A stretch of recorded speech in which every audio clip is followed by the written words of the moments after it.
Halo semua, balik lagi di channel Toraokun. Sebelum pembahasannya dimulai, silahkan klik tombol subscribe dan aktifkan lonceng notifikasinya supaya kalian gak ketinggalan info dan teori terbaru seputar One Piece. Buat kalian yang mau informasi tambahan soal SBS atau databook, kalian bisa follow Instagram Toraokun. Di sana admin akan memposting soal SBS, databook, dan berbagai teori singkat. Sekarang lanjut ke pembahasan. Melanjutkan pembahasan admin Toraokun sebelumnya, kali ini kita akan menyoroti Zoro dan Sanji yang tengah dalam perjalanan menuju ke area kekacauan di dunia matahari bersama sebagian kru bajak laut New Giant Warrior. Mereka naik memakai kapal yang difungsikan seperti lift, sehingga mereka tak perlu melewati jalan normal. Sekarang mereka sudah mencapai perbatasan antara dunia bawah dan dunia matahari. Seperti yang telah admin Toraokun bahas sebelumnya, di perbatasan itu ada satu raksasa iblis yang tak sengaja menyangkut di sana. Itu adalah raksasa iblis yang dijatuhkan oleh Franky dan Bonnie dari dunia matahari beberapa waktu yang lalu. Zoro pun telah mengalahkan raksasa iblis itu sekaligus uji coba teknik Hoshoku Haki yang diajarkan oleh Gaban sebelumnya. Ketika tadi serangan Zoro itu dilancarkan secara telak kepada raksasa iblis tersebut pun tidak bisa beregenerasi kembali. Bahkan raksasa tersebut langsung tidak sadarkan diri. Jadi cara yang diajarkan oleh Gaban itu benar-benar efektif. Setelah raksasa iblis itu dikalahkan, Zoro berkata bahwa bertarung dengan penggunaan Hoshoku Haki secara sadar memiliki sensasi yang sangat menarik. Menurut sang pendekar pedang itu, dia akan mencoba banyak jurus baru dengan Hoshoku Haki tersebut. Sebenarnya Zoro mengatakan itu hanya sebagai respon alami terhadap kemampuan Hoshoku Haki, tapi Sanji malah mengira Zoro sedang pamer. Sanji pun berkata bahwa meski tanpa Hoshoku Haki, Sanji sendiri juga sudah menyiapkan berbagai jurus baru yang tidak kalah hebat untuk dipakai dalam pertempuran di atas nanti. Kru Hajurin bernama Goldberg yang menyaksikan mereka berdua menjadi sangat bingung karena mereka malah bertengkar di tengah situasi seperti sekarang ini. Goldberg pun menenangkan mereka berdua dengan berkata bahwa lebih baik mereka menyimpan tenaga daripada bertengkar satu sama lain sebab mereka hampir sampai di medan pertempuran dunia matahari.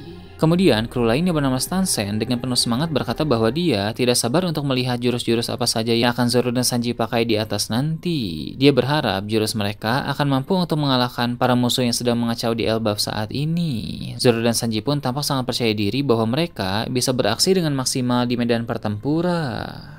Berpindah ke dunia matahari, diperlihatkan Somers dan Killingham sedang membahas soal kekacauan di Marijois. Im sama sudah menceritakan kepada mereka apa sebenarnya yang sedang terjadi di sana, sehingga keduanya pun sekarang membahas soal itu karena mereka penasaran. Jadi di satu sisi, mereka masih menikmati kekacauan yang berlangsung di Elbaf saat ini, tapi di sisi lain, mereka pun ingin misi ini segera selesai agar bisa secepatnya kembali ke Marijois untuk melihat keadaan yang terjadi di sana. Killingham pun bilang kepada Somers bahwa kemampuannya dalam menciptakan monster-monster mimpi buruk sebenarnya sangat efektif untuk dipakai dalam pertempuran besar seperti yang sedang terjadi di Marijois sekarang, sebab kemampuan tersebut berguna untuk meningkatkan kekuatan tempur di pihak pemerintah dunia. Namun Somers mengingatkannya untuk percaya saja kepada para ksatria suci lain yang ada di Marijois, sebab mereka pun memiliki kemampuan-kemampuan yang tidak kalah hebat. Beralih ke Marijois, ketika pertempuran sedang berlangsung di luar, cerita akan menyoroti bagian dalam kastil Pangea tempat para Tenryubito dievakuasi. Mereka berlindung di sana sambil dikawal oleh agen-agen CP0 dan beberapa ksatria suci, sebab tidak semua ksatria suci bertarung di luar kastil. Para Tenryubito itu pun terus-menerus mengeluh dan menggerutu atas keadaan yang sedang terjadi, sehingga para ksatria suci harus menenangkan mereka agar suasana tidak menjadi semakin ricuh. Salah satu Tenryubito dari keluarga Vigarland pun mulai kesal kepada para Tenryubito dari keluarga yang lain, sebab sikap mereka seolah menunjukkan ketidakpercayaan kepada Galing dan juga Shamrock yang sekarang sedang bertempur di garis depan. Satu-satunya keluarga Tenryubito di sana yang tetap tenang memang hanya keluarga Vigarland saja, sebab mereka percaya bahwa Galing dan Shamrock sebagai dua orang kebanggaan keluarga Vigarland akan mampu mengatasi para pasukan revolusi. Dari yang admin Toraokun lihat juga memang para Tenryubito dari keluarga Vigarland itu dari awal evakuasi tidak pernah ricuh. Mereka benar-benar berkarisma, tidak seperti Tenryubito lain yang sering marah-marah dan juga merasa panik. Sementara itu, ada Gorosei Warkuri yang sedang berjaga di ruangan tahta kosong. Ruangan tahta kosong tidak terlalu jauh dari ruangan para Tenryubito dievakuasi. Jadi Warkuri pun bisa mendengar keributan yang terjadi di sana. Warkuri paham bahwa keributan semacam itu memang tidak terhindarkan dalam situasi seperti sekarang ini. Tapi jika semakin ricuh dan keadaan menjadi tidak kondusif, maka mau tidak mau, Warkuri akan datang ke sana dan menenangkan mereka semua. Lalu kemudian kembali lagi berjaga di ruangan tahta kosong karena itu adalah tugas dari Im sama.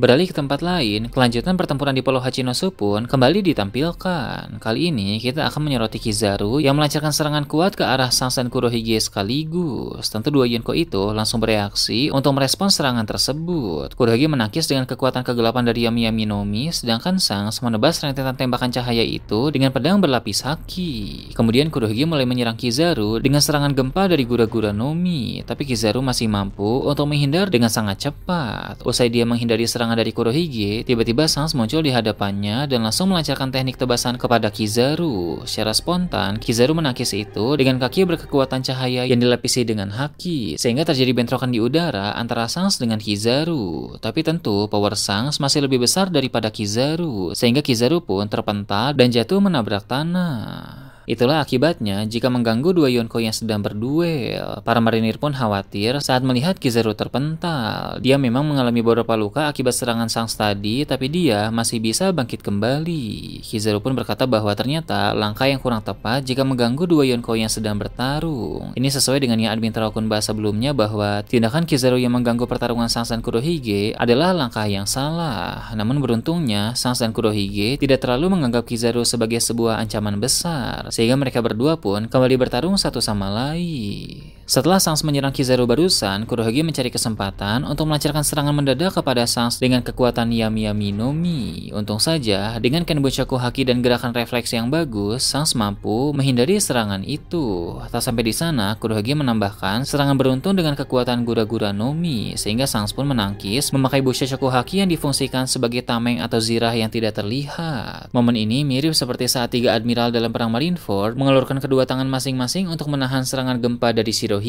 agar tidak mencapai panggung eksekusi. Waktu itu, mereka juga memakai pertahanan Bushaku Haki yang kuat. Hanya saja, pengetahuan kita soal haki pada saat itu masih sangat terbatas, karena kejadian di perang Marineford itu memang terjadi sebelum masa time skip, di mana memang konsep haki masih belum diperkenalkan.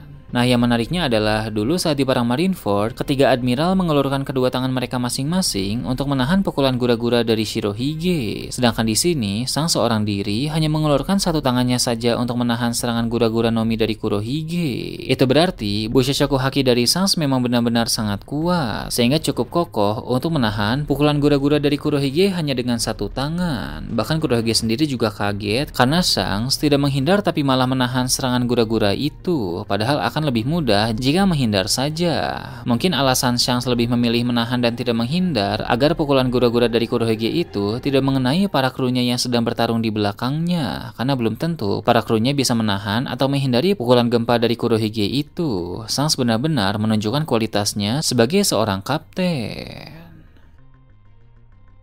Sementara Sans dan Kurohige bertarung, S-Shark dan S-Hawk mulai beraksi kembali. Beberapa waktu yang lalu, mereka berdua ditendang oleh Kizaru, sebab para Seraphim di Pulau Hachinosu memang sudah menjadi musuh untuk pihak Angkatan Laut dan juga Bajak Laut Akagami, karena Katarina Devon yang bisa berubah menjadi Gorosei Saturn telah mengambil alih kendali mereka. Saat ini, dua Seraphim itu mengamuk dan mengalahkan banyak bawahan baik dari marinir maupun para kroco Bajak Laut Akagami. Rockstar yang melihat itu pun tidak tinggal diam. Dia segera menghadapi S-Hawk seorang diri.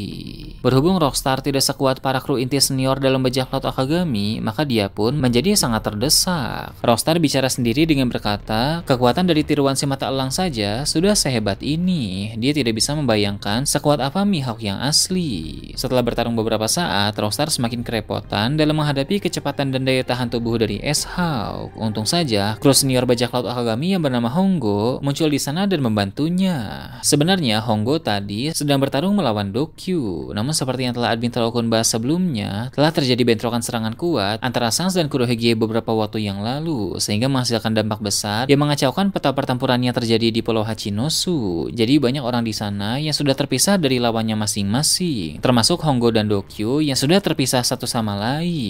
Meski begitu, hal itu ada bagusnya, karena kini Hongo bisa membantu Rockstar yang sedang sangat kerepotan. Kemudian, Vice Admiral Momo Usagi dan Vice Admiral Tokikake yang ikut bersama Kizaru ke Pulau Hachinosu mulai beraksi kembali. Mereka menghadapi Ace Shark yang sedang mengamuk di sana.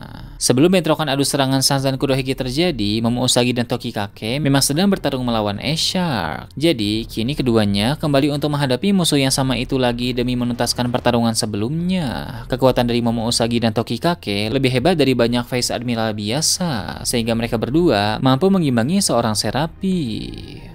Berpindah ke tempat lain di suatu wilayah di lautan, kita diperlihatkan kembali perkembangan pertempuran di sana antara armada besar bajak laut topi jerami melawan para agen CP0. Seperti pembahasan admin Traokun sebelumnya, Orlombo, Sai dan Ideo sedang bergerak bersama untuk mengadakan pertemuan dengan Cavendish. Tapi di tengah perjalanan, mereka malah bertemu dengan kapal pemerintah dunia yang berisi 3 agen CP0, sehingga terjadi pertarungan di wilayah lautan itu. 2 agen CP0 naik ke kapal Orlombo dan bertarung melawan mereka di sana. Tak lama berselang, Cavendish juga datang sehingga dia menghadapi agen CP0 yang masih berada di kapal pemerintah dunia. Dalam pertarungan di atas kapal Orlombus, pertempuran sudah hampir selesai di mana 2 agen CP0 telah berada di ambang kekalahan. Mereka kewalahan karena menghadapi kerjasama tim yang baik antara Orlombus, Ideo, Sai, dan para kru terkuatnya. Namun Orlombus dan kawan-kawan juga terluka akibat pertarungan tersebut. Meski begitu, karena jumlah mereka yang lebih banyak, itu memberi keuntungan bagi para komandan armada besar bajak laut topi jerami. Orlombo sendiri juga mengakui jika dia bertarung 1 lawan 1 melawan agen CP0, dia tidak yakin bisa menang. Namun untungnya di sana dia bekerja sama dengan Ideo dengan sangat baik, sehingga mereka berdua mampu menumbangkan 1 agen CP0. Saya juga berkata hal yang sama. Tadi serangan Hashoken miliknya hampir saja meleset, tapi untungnya ada Jet dan Abdullah yang menahan pergerakan dari agen CP0 itu, sehingga serangan Hashoken dari Sai bisa mengenai dengan telak sang agen CP0 itu. Berarti aspek yang kurang dari Sai ini memang adalah aspek kecepatan, sehingga dia harus meningkatkan lagi kecepatan jurusnya agar bisa mengenai telak musuh tanpa harus pergerakannya dikunci.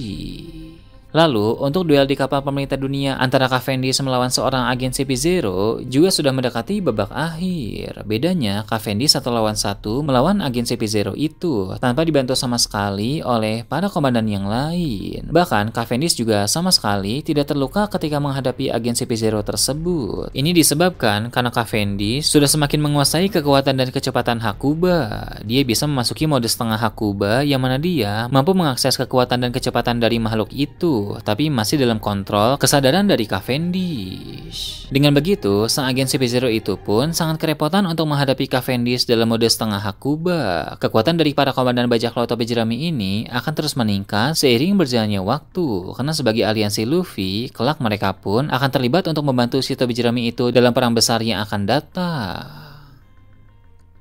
Nah, itu tadi berbagai hal menarik pada pembahasan channel Traokun kali ini.